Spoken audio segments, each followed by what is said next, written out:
Whenever there is a discussion about President Trump's poor poll numbers, his supporters tend to shout, "Yeah, those election polls were right, weren't they?"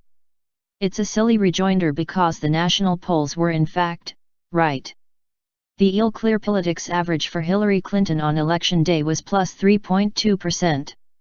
She won the popular vote by plus 2.1%, well within the margin of error. If people want to argue about state polls, by all means, go ahead and do that. It's a separate discussion worth having.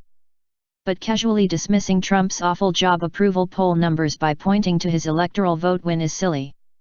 The latest bad news comes from a Washington Post/ABC News poll. A majority of Americans say President Trump has not accomplished much during his first 9 months in office, and they have delivered a report card that is far harsher even than the tepid expectations they set for his tenure when he was sworn into office, according to a new Washington Post/ABC News survey. Approaching the first anniversary of his victory over Hillary Clinton in the 2016 election, Trump has an approval rating demonstrably lower than any previous chief executive at this point in his presidency over 7 decades of polling. Fewer than 4 in 10 Americans, 37%, say they approve of the way he is handling his job.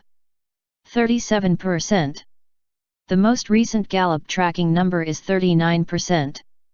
CBS, 39%. Pew, 34%. NBC, 38%. Fox, 38%. Do you sense a pattern here? It doesn't get better. Meanwhile, 65% say he has accomplished not much or a little or nothing. This is up from 56% last spring. 43% of all Americans give him the lowest possible rating, saying he has accomplished little or nothing. Those numbers are bad, and also correct. Outside of Neil Gorsuch and the establishment, Reno Mitch McConnell had more to do with Gorsuch having a seat on the court than Trump, and some executive orders. Trump doesn't have an accomplishment he can name.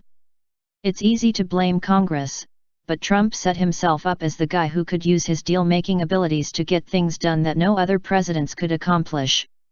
The problem for Trump and the GOP, in general, is Trump better start to see an improvement in 2018.